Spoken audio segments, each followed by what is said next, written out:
आणि आता बातम्या पाहूयात सविस्तर बातमी। राजकीय वर्तुळातनं मोठी बातमी म्हणावी लागेल, कारण शिंदेंचे 6 खासदार आता शिंदे गटात अधिकृतरित्या आलेत असं म्हणायला हरकत नाही। मोठी घडामोड घडलेली आहे। ठाकरे गटातले हे बंडखोर 6 खासदार विलीनीकरणाला त्यांच्या मंजुरी देण्यात आली आहे आणि या निर्णयामुळे ठाकरे गटाला मोठा राजकीय धक्का बसलाय। त्याचबरोबर या निर्णयामुळे लोकसभेतील राजकीय समीकरणात देखील आता महत्त्वाचे बदल होण्याची शक्यता आहे, कारण आता शिंदेंच्या शिवसेनेच्या खासदारांची संख्या ही 13 इतकी झाली आहे। अगदी, आणि त्यामुळेच आता शिंदेंचंही बळ, बार्गेनिंग पॉवर वाढताना पाहायला मिळणार आहे। जे आले ते केवळ आणि केवळ त्यांच्या मतदारसंघातल्या विकासासाठी आलेले आहेत। विकास निधी जो आहे आणि विकास जो आहे, त्यांना विश्वास आहे की महायुती, एकनाथ शिंदे हा दिलेला शब्द पाळणार आहे आणि म्हणून ते आलेत। आम्ही त्यांचं स्वागत केलेलं आहे।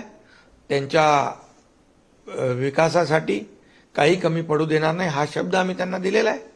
त्यामुळे आता जे काय आरोप 2022 पासून करतायत तेच आरोप इथे आजही करतायत, पण मी त्यांना सांगू इच्छितो, हे तुम्हाला का सोडून जात आहेत? तुम्हाला का सोडून जात आहेत? आमच्या बरोबर येत आहेत म्हणजे सोडणाऱ्यापेक्षा ज्याला सोडून जातात त्यांनी विचार केला पाहिजे। फक्त खासदार नाही, अनेक लोक, हजारो लाखो कार्यकर्ते, लोकप्रतिनिधी, नगरसेवक, पदाधिकारी का सोडतायत याचा विचार, आत्मपरीक्षण त्यांनी केलं पाहिजे।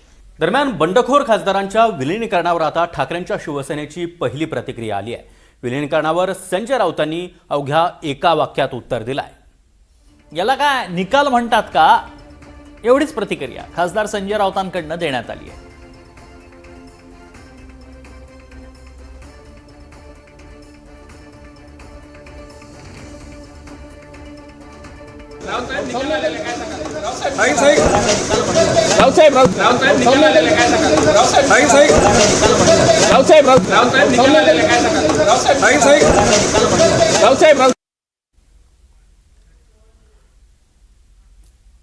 ठाकरेंचे खासदार शिंदेंच्या शिवसेनेमध्ये विलीन झाले आणि आता त्यामुळे एनडीएचं संख्याबळ लोकसभेमध्ये कसं असणार आहे, चला जाणून घेऊयात ग्राफिक्सच्या माध्यमातून।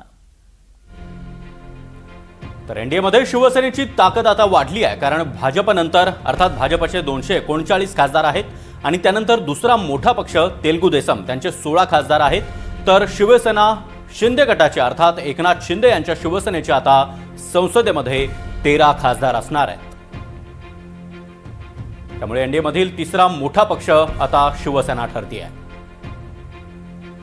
तर शिवसेना उबाठाचे अवघे 3 खासदार आता उरलेत।